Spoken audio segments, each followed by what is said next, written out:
It's my pleasure to be here this evening to ask you to join together with me to welcome Les Brown for his third in a series of 4 classes.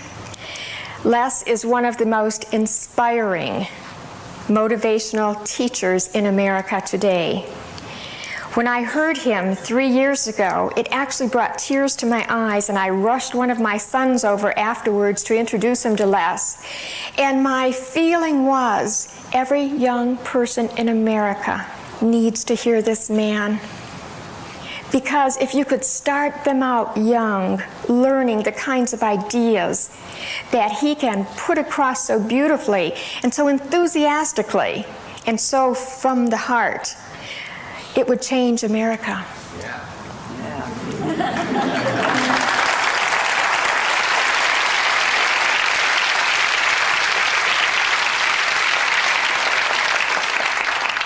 And I knew when he was here before, we'd be having him back again. You know how you just know some things? And so I'm just thrilled tonight to introduce to you Les Brown.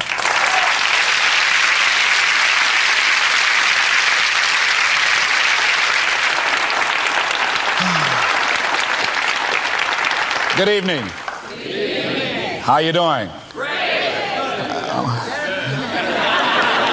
I'm gonna ask you how you doing. I want you to say better than good and better than most. How you doing? Better than good and better than most. I know that's right.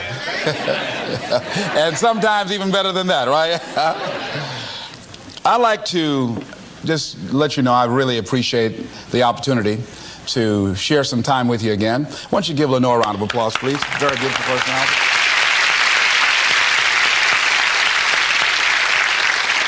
I'm very, very supportive of this ministry. I think that Jack Boland is ahead of his time, and the people here who show a level of concern in terms of empowering people and helping them to develop the skills that are necessary to navigate through some of the treacherous waters of life is something that's very much needed. This evening we're going to be looking at how to get unstuck. I think some of you know what I mean. Sometimes we have to ask ourselves, what's using my life?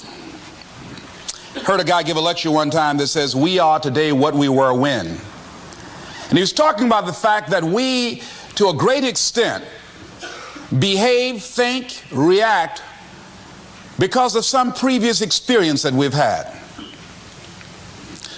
One of the things that we know about life is that it is always changing. Sometimes you're up. Sometimes you're down. Sometimes things go real well, and sometimes they don't.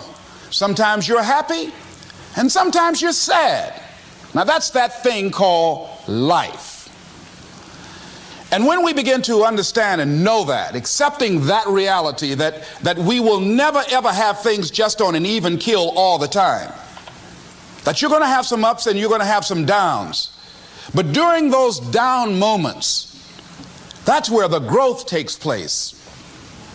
That's where the work is. See, anybody can feel good when they have their health, their bills are paid, they have happy relationships, the children are acting normal,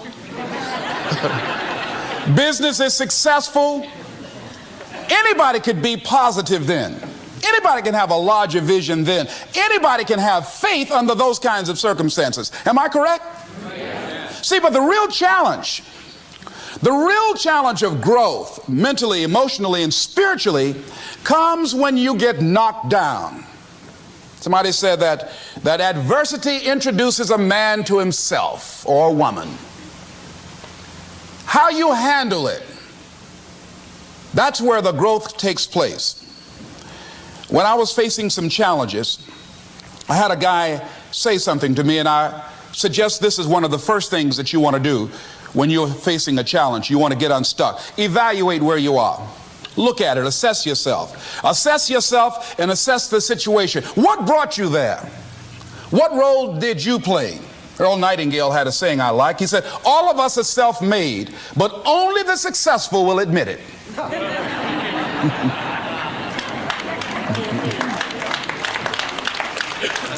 What has brought you to this point? What did you learn from it? Are you learning anything, or are you doing it over and over and over again? Somebody said that insanity is doing the same thing in the same way, expecting a different outcome. Are you going through it, or are you growing through it? Are you bigger and better because of it? Because it's not going to leave you until you grow through it. I was going through a major challenge in my life that was wearing me out, that was using me. And one of my students told me in a class that I was teaching, Lessons in Truth, she said, Les, until you handle it with grace, it will stay in your face. And it stayed there a long time.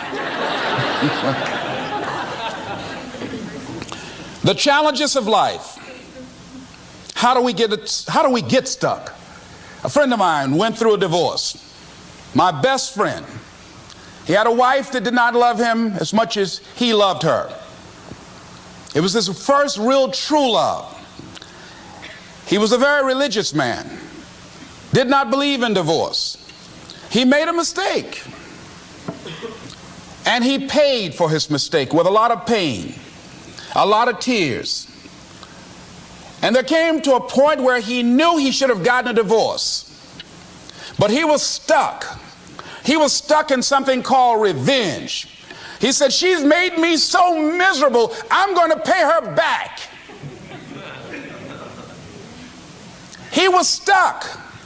And he stayed in there longer than he should have because it began to attack him. It began to affect him psychologically. And as a result of that, when he eventually did get a divorce, he took that same attitude to other relationships, looking for something to go wrong. He was burned so badly, he did not want to risk pain again. He was going in relationships trying to avoid pain. When it became too close, he would do something to make sure the relationship did not work. He would always try and find something wrong with the person, because there are no perfect people. So if you look for it, you can find it. He was stuck in revenge. Another friend of mine, working on a job, loved the company very much, expected to retire there. And one day they called him in the office, asked him for his badge and identification, called the security man up, walked into his desk, told him he was fired and he had to leave then. He was devastated. And if you came anywhere near him, he will tell you his story, as we all have stories. Even when he got a job, he went on the job telling anybody who would listen how they fired him unjustly. And he always ended with, it wasn't fair. Life isn't fair. Life just is. It's not fair that birds eat worms, and they do. So we can't even deal with what's fair. But he's stuck in the fact that it's not fair. I don't deserve that. They were wrong. I used to be a state legislator in Columbus, Ohio. During the break, we used to go out on the front lawn of the Ohio legislature, at the Capitol there, and observe people as they came by. There was one particular person that all of us knew. The children, adults, everybody used to pick at him when he came by. We called him Chicken Man. He had a feather in his hat. He had a toy chicken on top of his car that he would drive around the area in downtown, blinking his lights and occasionally blowing his horn. When he got out of his car, he would walk downtown with a baby carriage with two little baby dolls in there and a picture of a woman. And when you say something to him or came near him, you would hear him making the sounds of a chicken. All of us used to laugh at Chicken Man. We didn't know Chicken Man's story. Chicken Man woke up one morning around 3 a.m. and his house was on fire. He panicked and he got out of the window and left quickly, only to get outside to hear his children and his wife screaming for help. He ran back to the door to go in to save them, and the flames were too hot, too awesome. He tried to get in, he couldn't get in. He was desperate, frantic. Pretty soon the cries stopped. They perished in the fire. His brother-in-law came, found out that his sister had died and his nieces in the fire, grabbed Chicken Man and started beating him. You chicken, why did you save my sister? You're a chicken, you're a chicken. When the people pulled him off Chicken Man, they picked him up and said, are you all right? And Chicken Man looked at him and he started making the sounds of a chicken. He never ever overcame that tragedy. He was stuck from that experience. None of us knew why Chicken Man went around with this picture and these little dolls.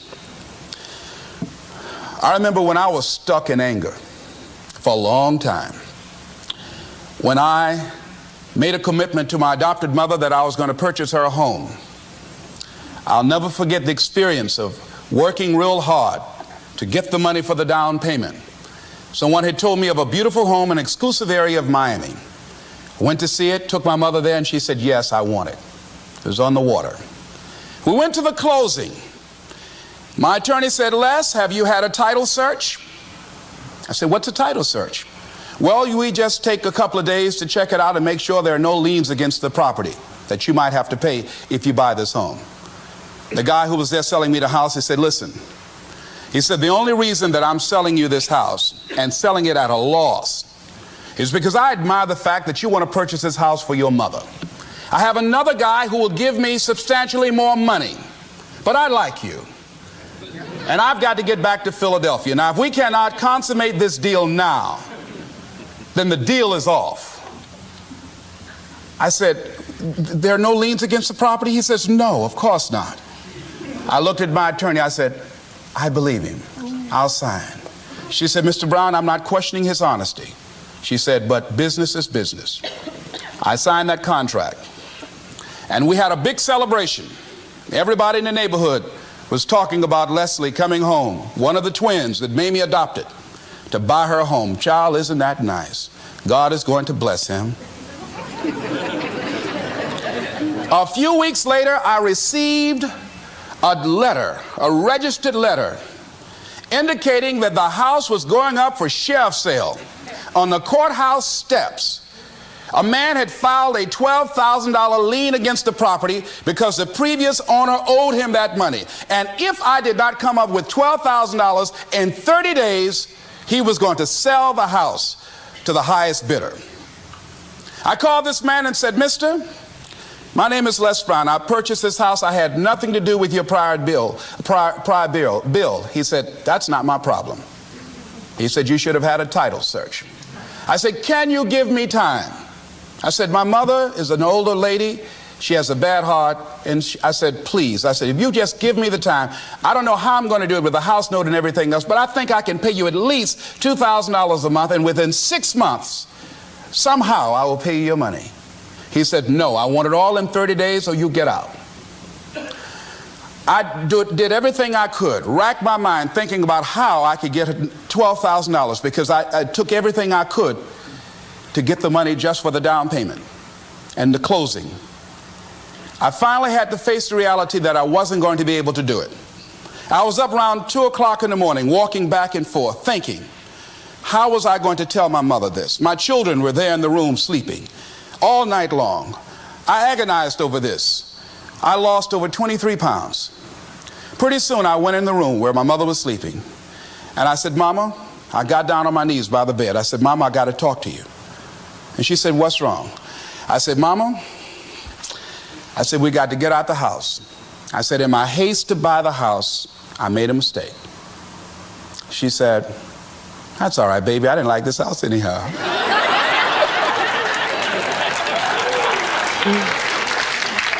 I said, Mama, you told me you loved it. I brought our friends out here to see it. She said, you know I have arthritis in my knees, and I don't like going up the steps, but I knew it made you happy. You loved it so much. I said, Mom, I've lost 23 pounds agonizing over this. Well, we had to pack up and go back to the old house down the street from Northwestern High School in Liberty City. All those neighbors who came out and saw us leave, those neighbors were there as we were coming back. We went in the house, the roaches were playing cards saying, come on in and take a hand. I was wiped out. I was embarrassed and humiliated. Words cannot encompass the symbolism of what I felt. I remember when I was unloading the furniture and I began to cry. My sister came by. You know you didn't have any money to buy no house, Mr. Big Time. hadn't given me a quarter. You know mama got a bad heart now, y'all, back where you belong.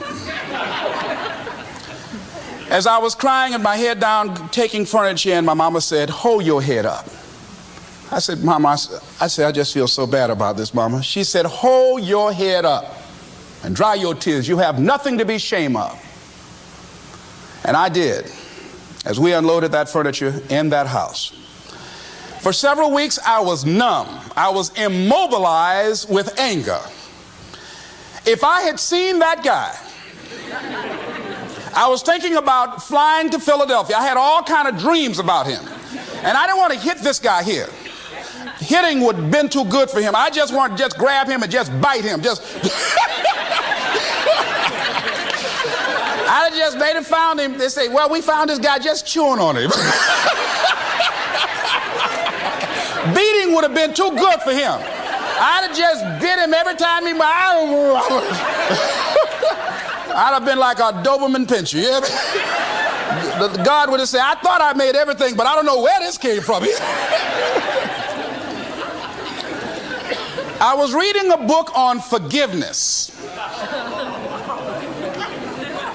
And they had a line in there that says, forgive and grow.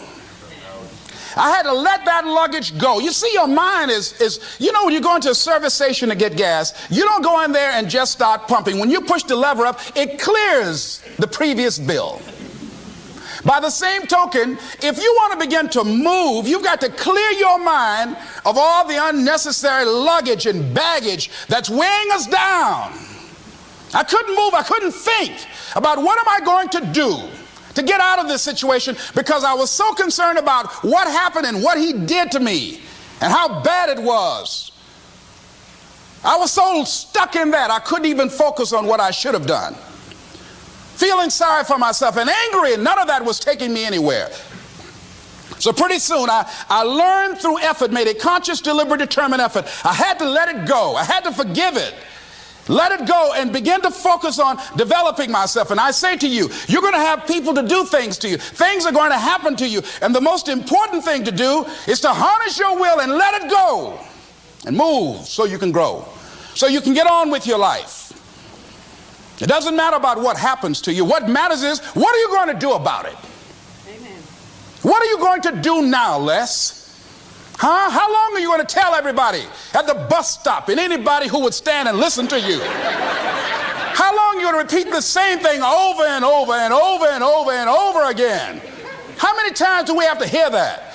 Don't go around telling people what your story is. Everybody has a story. 80% don't care and 20% glad it's you.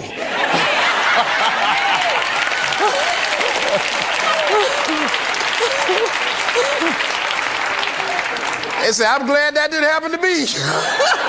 Sometimes you think you got some problem. You hear somebody else's problem, and if their problem is real bad, it make you feel good. Am I right? All right. So I had to let that go. All of us got stories to tell. Chicken Man allowed his tragedy to destroy his life. All of us have experienced some tragedy, and if we haven't, we will. And you can either let it destroy your life, or you can build upon it. You can permit it to let it hold you down, or you can decide, I'm not going to let that happen to me. I'm bigger than this. Make a declaration to yourself.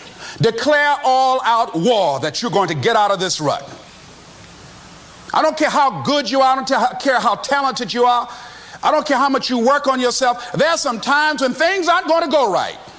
They just are not going to go right. There are times when anything that can happen will happen. Murphy's Law will be knocking at your door.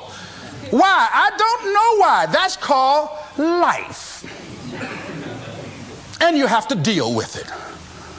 Sometimes your life will be in a slump, just like sports. Some of the best shooters can't hit baskets different times in games. They get in a slump. Do they sit on the sideline and say, I just didn't hit a basket today? No, they continue to execute. I suggest to you that if you are facing a challenge, don't stop. Stay busy. Work your plan. Continue to do those things that you know that work for you after you have evaluated yourself in the situation. Continue to move. Stay busy, stay busy, stay busy. Repeat after me. Help somebody. And help yourself. Because what you give is what you get. Find somebody that you can help so you can forget about you for a moment. See, sometimes the best thing to do is to be. Sometimes you have to just back up and go within yourself. A bow and arrow, you can't take a bow and just push it out an arrow. You just can't push the arrow out. You have to pull it back and then release it. Sometimes you have to back up and go within and pray and meditate and recharge your batteries. Go away, clear your head, and then come back and look at it from a different vantage point. Don't operate while you're under the spell or the effect of what's going on. Next thing is that you've got to activate the thinker in you. Don't allow your emotions to control you. We are emotional, but you want to begin to discipline your emotion. If you don't discipline and contain your emotions, they will use you. Your mind goes on automatic, just like a God. You know, I loved reading the book called As a Man Thinketh by James Allen. He uses the analogy of the mind being like a garden. You know, weeds don't have to have any encouragement to grow. You don't have to water them. They don't have to get sunshine. They don't have to have fertile ground. They will grow through the cracks of a sidewalk. Am I right? But if you want to grow orchids or roses or any kind of exotic flowers, there are special processes and procedures you must go through. Well, by the same token, you don't have to force yourself or motivate yourself to think negatively, to be depressed, to hate somebody, to want revenge, to want to get back at somebody, to beat yourself up over the head, to feel loaded with guilt. You don't have to make any effort to do that. Your mind is on automatic. It will do that by itself. But if you want to begin to move into your own personal greatness, if you want to begin to really enjoy a happy, successful, healthy life, you've got to be willing to go against the tide. You've got to be willing to harness your will and say, in spite of this, I'm in control here. I'm not going to let this get me down. I'm not going to let this destroy me. I'm coming back, and I'll be stronger and better because of it. You have got to make a declaration that this is what you stand for. You're standing up for your dreams. You're standing up for peace of mind. You're standing up for health. You want it, and you're going to go all out to have it. It's not going to be easy. When you want to change, it's not easy. If it were in fact easy, everybody would do it. But if you're serious, you'll go all out. So yes, I'm going to turn this situation around. I'm not going to sit back and moan and cry over what happened and what went wrong and who did what. I'm going to do something about this situation. The next thing that is important is that expect things to get better for you, because they are. See, life is cyclic. You're not, whatever experience you're having right now, it has not come to stay. It has come to pass. Not to stay, just to pass. It's just going through.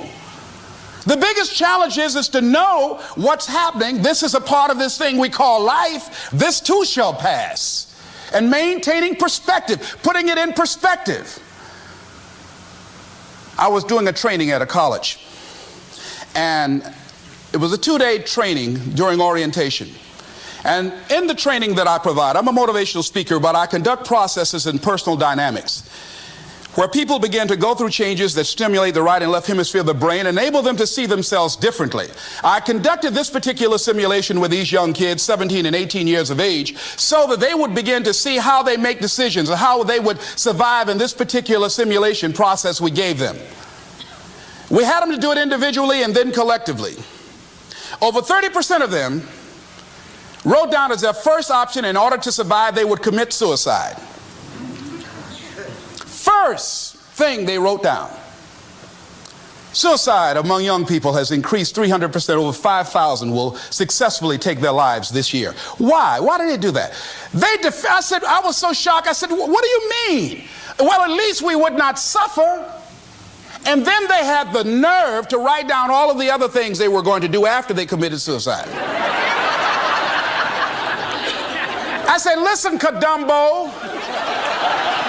No, when you come up with a permanent solution for a temporary problem, that's it. Game's over. That's it. You're not going to do anything. Anybody wrote suicide at the top, you can put your pencil down. See, a lot of us, because of our limited vision of ourselves, a lot of us who begin to focus on problems and enable them to overwhelm us, we begin to think that we have no options. We begin to believe that there's no way out. Repeat after me, there's always a way. Where there's a will, there's a way. Shake somebody's hand on your right and left and say, I'm unstoppable.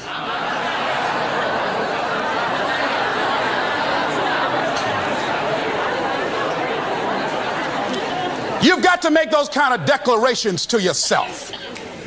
I'm unstoppable. This will not get me down. And if I get knocked down, I'm going to be like Leo Pascal. You said you're going to have some low moments in life, but when you do, you will have high lows when you work on yourself. What are some of those things that you can do during this period of time? Go for walks. Do some things for you. Just go for a stroll so you can engage in some reflective thinking on life, on yourself, looking and enjoying the universe, smelling the roses along the way. Listen to upbeat music, music that inspires you. I have oldie but goodies. I have strategies that I engage in to recharge my batteries. I'm preparing for that because I know things are going to happen that I cannot anticipate. A very good friend of mine died the other day. I had a program for myself. I have books that I read that inspire me, tapes that I listen to that fire me up. Because you're going to have sometimes low moments when you won't want to get out of bed. You just want to stay there. At times you won't want to come out the house. At times you'll be feeling bad and don't know why. What's wrong? I don't know. Just leave me alone. Why did that happen? I don't know. It's called life.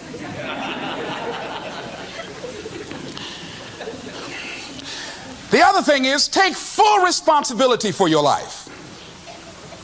Accept where you are and the responsibility that you're going to take yourself where you want to go. Someone said we have two primary choices in life. We can either accept conditions as they exist, or we can take the responsibility to change them. See, a lot of people want to exempt themselves from taking responsibility. All they want to do is talk about the problem. Every time you see them, they'll tell you their story over and over and over and over again. No, no. You want to take responsibility for your life. I got me here, I can get me out of this. And I'm getting out. I'm not going to be a volunteer victim.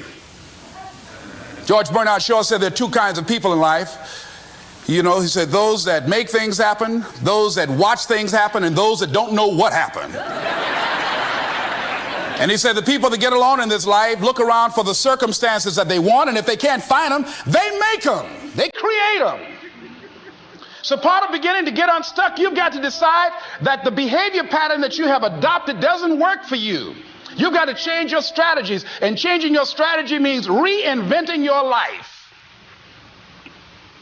Recreating you, and you have the power to do that. You can decide that you're going to change, that you're not going to be a wimp. You can decide that you're going to stand up to life. You can decide that I'm going to live each day as if it were my last. You have the power to make that decision. You can decide I'm going to work on myself and develop myself. I'm going to empower me. And all of these things that are happening to me right now, they're just temporary inconveniences. They're not stronger than I am. I'm in charge here. Next thing is separate what you do from who you are. That's what the guilt trap is about. See, a lot of folk won't let you forget what you used to do or what you have done, what mistakes you've made. All of us have made some mistakes in life. All of us have done some things that if we had them to do over again, we wouldn't do it again.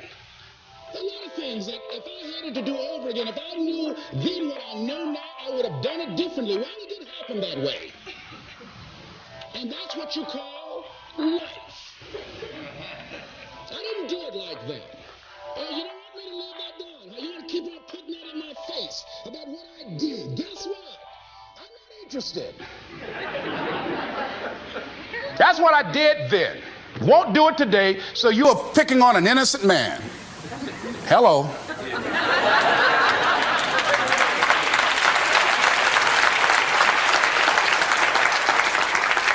So as you're in the process of reinventing your life, write a description of the kind of person that you want to be. What are the things that you must overcome? What qualities about your personality you know that you're going to have to change because those particular characteristics are liabilities to you? What are your assets? What are your strong points? Look at and evaluating yourself to make that determination. Other thing is that in order to get out of a rut, we need some coaching. Find some trusted critics. People that you know care about you and love you. So there's some things that keeps us from growing and getting out of ruts. Number one, we identify with feedback. We take it personal when someone wants to give us some feedback on where we are falling short and tell us about our blind spots. We want to have everything being positive about us. We're not perfect. It hurts. I have a friend who's a trusted critic. I don't like him, but I love him. He doesn't tell me the things I want to hear. He tells me what I need to hear so I can grow. It hurts. It hurts when he put me on the hot seat. I can't stand it. But that's the only way that I can grow. And I'm glad that he loves me enough to risk our friendship to tell me what I need to hear, not what I want to hear. Get a support group, somebody that you can talk to. People who perhaps might have a similar problem. Support groups are very powerful, that you can share some of the challenges that you're going through. And it might be a situation where one person can give you an idea of how they handle that situation and create an opening for you. Begin to stimulate some possibilities in your mind on how you can resolve the problem. We can't grow by ourselves. As I mentioned before, we grow from people and projects. The other thing is about life, when things happen to you, when you permit things to use you, you can't change the past, but you can interpret. You can reinterpret how you see it. For years, I was going around with a heavy load on my shoulders, feeling bad because I was adopted, doing interviews for adoption agencies and foster homes. And I was on television once, and I told these people in this particular interview that I was given away, my twin brother and I, when we were 6 weeks of age. A friend of mine, fortunately, was listening to the program. And she said, Les, I'd like to have lunch with you. And so I went over to see her. She said, when a woman carries a baby for 9 months, feeling that life movement in her, it's automatic and natural for her to learn to love that baby, to expect it to come here when she bears the pain to bring it into the world. Your mother, Mamie Brown, when she came in to adopt you guys, she didn't go through that process. She looked at whoever your biological mother was and said, I'll take him. You weren't given away less. You were chosen with love.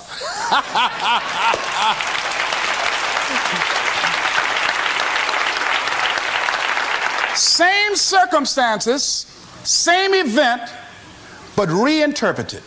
An interpretation that empowers me. Am I making sense to you? Yeah. So when you begin to look at your past, give an interpretation that empowers you. That's where I used to be. That's not where I am now. I'm growing. Now I want you to think about, in your mind right now, think about some particular event or act in your life that you feel very bad about, that you really regret that took place. If you had to do over again, you would do it differently. With that there, I want you to see yourself in your mind's eye and say to yourself, I love myself unconditionally, and I forgive myself. If I knew better, I would have done better. I want you to think about somebody that caused you some pain.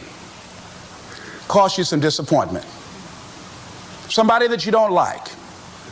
Let me tell you something about the mind, how it uses you. Tell you something super stupid that I used to do. Do you know for years I hated my mother and my father, whoever they were, because they gave me away as I thought at that point in time? And guess what? I didn't have any faces for the hatred because I never saw either one of them. And I said, I hate them for that. And then once I forgave them and said, it's okay, had they not given me away, I would have never been blessed to have the mother that I have, who to me is the greatest mother in the world. So the universe unfolds as it should.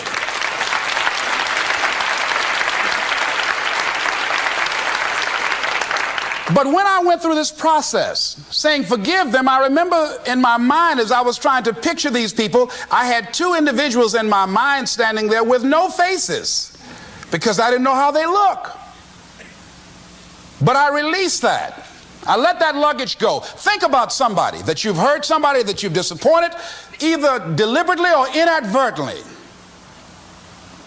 or someone that has hurt you deliberately or inadvertently. Think about them. Somebody that you really, when you think about them, the room turns red.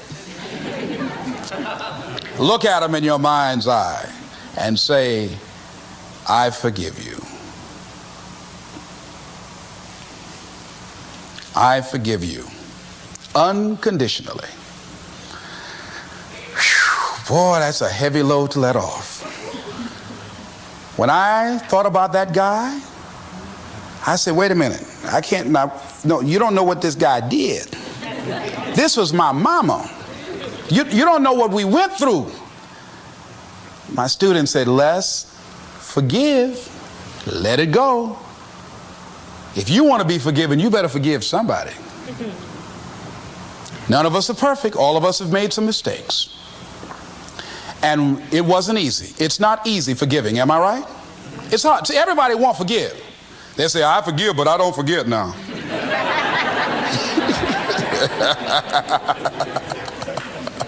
Let it go so you can grow. Let's get a little demonstration here.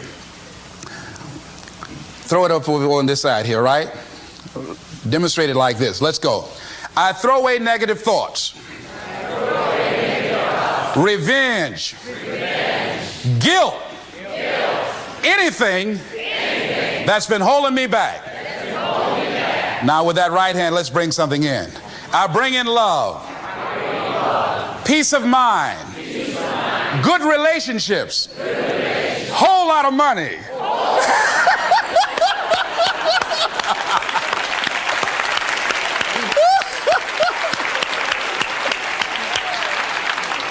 I don't know why people raise their voices when we say a whole lot of money. I mean, they get serious too, you know what I mean? And usually people don't use one hand, they use two hands. They try to borrow somebody else's hand, you know?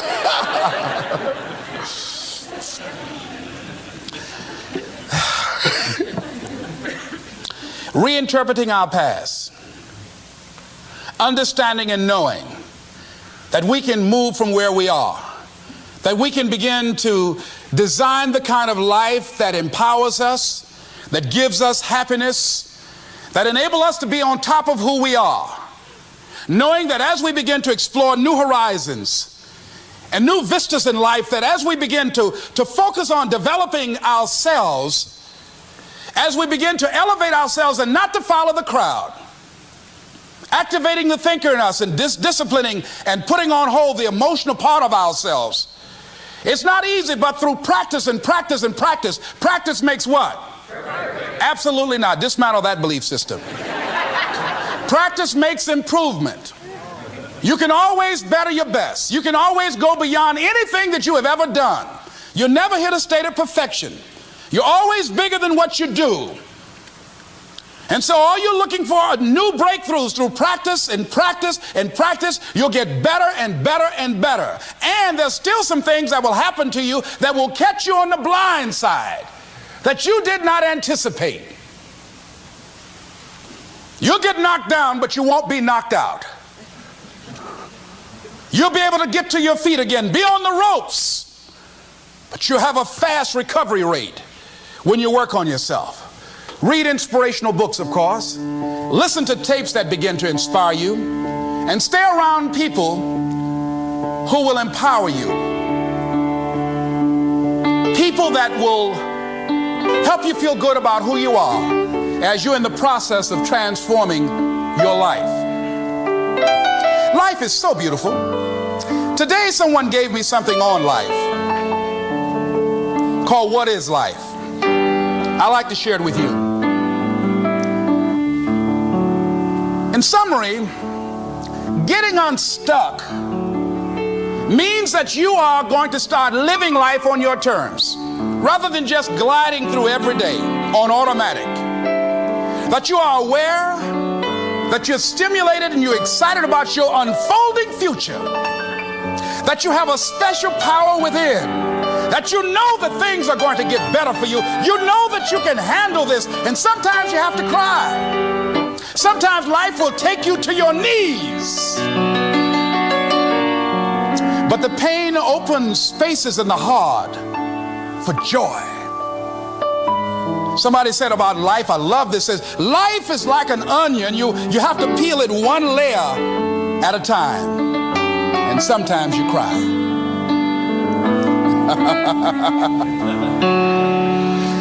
This author said about life, life is a challenge. Meet it.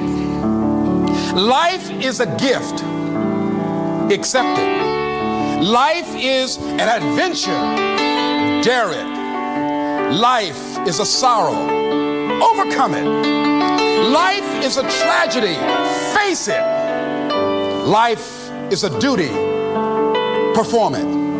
Life is a game. Play it. Life is a mystery. Unfold it. Life is a song. Sing it. Life is an opportunity. Take it. Life is a journey. Complete it. Life is a promise. Fulfill it. Life is a beauty. Praise it. Life is a struggle. Fight it. Life is a goal. Achieve it. Life is a puzzle. Solve it. Isn't that beautiful? I love that.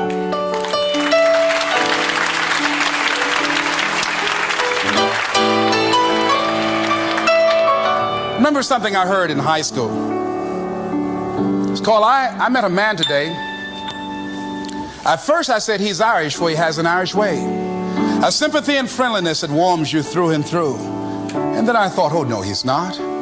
He really is a Jew. His eyes so dark and eloquent, like eyes of pearl, like those of Peter maybe, or perhaps Emmanuel. He stood there with a quiet grace, so slim he was and tall. I knew he was an Englishman and not a Jew at all. And yet his skin was very fair, a Viking he could be, such as those who cast their ships against the sea.